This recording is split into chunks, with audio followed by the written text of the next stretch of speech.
right, great to be back again with Tyrone Daniel, leader of NCMI, New Covenant Ministries International Apostolic Team. We had a chance to chat the other day through just some of the ins and outs of base church, what that looks like, and one of the things we touched on, which I think would be helpful to hear you out even more on, is this thing of having a team guy in. You know, we hear that statement, and sometimes they're listed as a guest speaker or these sorts of things, and I think it would be very helpful. I know when I led, it's nice to have the clarity as to what that looks like. So maybe the first question in there is, who should you have in? You know, what would be a benefit to the church? Great, good question. Nice to see you guys again. Look, from my side again, if I always can start saying these things, by saying these things, is that there's not one way to do it all. You know, there's different cultures, different contexts, different churches, different relationships, different partnerships, and so what we're trying to do here is more give some ideas and maybe understand some of the heart of what we do, but you've got to find what works for you. So this isn't the way, it's another way. Good. But I do think it makes sense if we understand what we're trying to accomplish and what we're trying to do. And so it's a great question.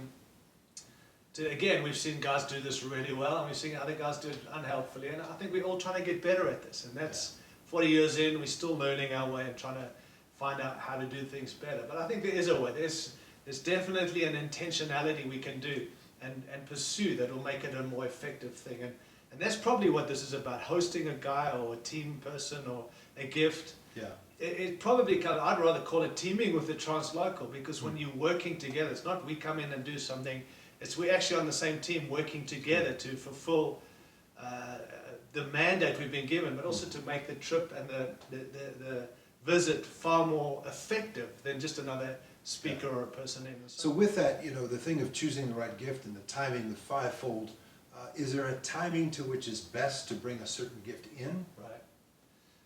Again, a big question and with a big answer, but I do want to just say it's actually up to the elders of that local church to, I believe, hear God for the season they're in. Yeah. It's great to get perspective from one of us perhaps in who we would suggest, but as part of governing the local church is knowing what gifts we need in the local church for the season, not necessarily that we're just in. Yeah. Because a lot of guys are in reaction, but if you've been led by the Spirit in Revelation, it's where we're headed and what we need for our future, what needs to be laid into the foundation. So it's not just reading the now, it's reading where we're headed to. And so I do encourage leaders and elders certainly to be hearing God for who they get in, what gift they need. And again, like you said, you know, most of us will choose the gifts we like because we are those gifts. Yeah. That's just how the human nature, and that's what it is. Like begets like. We all hang with the gift we like. And so unfortunately, the downside of that is we always get in the same gift, the same person, the same.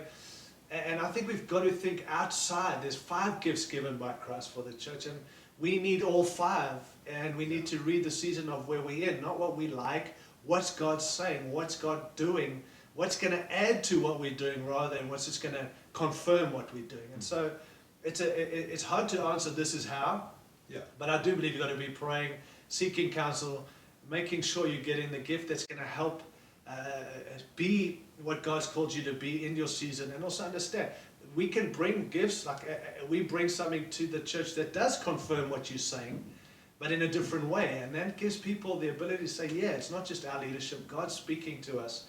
And that's a lot of what this translocal team does, is confirm the things God's already saying, which really gives the leaders credibility in the church, which is helpful. In saying that also, Chris, I think it's important that you can be whatever you're trying to be to your local church. But elders, generally, if you're honest, you ask your people, they will see you as a pastor or an elder in the church. So it's not who we claim to be, it's how people receive us. Sure. So even if you, let's say, carry a gift of evangelism, and maybe you're an Ephesians 4 evangelist leading a local church outside of your church, in other congregations and churches, you're seen as an evangelist, but your people see you as their pastor, as a pastor, which is great, but therefore you do need to get evangelists in to release some of that gifting in your local church. So I don't want to just say get all the gifts that are not like you, get your similar gift too, because people can't receive you as that gift. That's right.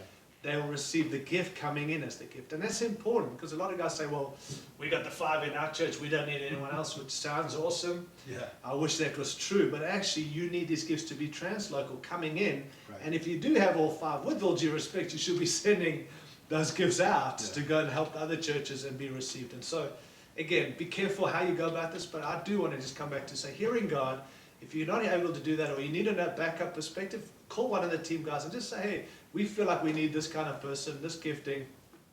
Do you have a suggestion? And I think the more you build relationally with this team, the more you can pick for yourself who you see those guys are or those people are. And so you can begin to kind of build with that team and pick and choose as you need for the future God has. So in saying that, I also think I wouldn't have someone in more than 3 or 4 times a year. And I'm not saying the same person, I'm saying all gifts. Now again, it's different when you plant a local church and when it's new, if different seasons, and I understand that, but I wouldn't have more than 3 or 4 a year. That's my person. Certainly by invitation and strategy. If guys are in town or someone's in town and they're around and they're available to preach, that's different. But I'm saying when you're being strategic about choosing these gifts and how many you get in, if you're serious about them leaving a deposit and helping you in the foundation laying and becoming who you're supposed to be and in maturing, you can't have too much of that because then you become guest speakers. Right. But when you have someone in who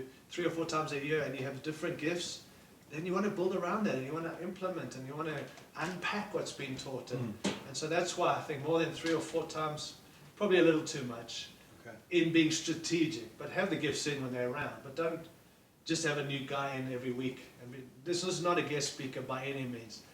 We want to be builders, not blessers, and that's kind of how this thing works.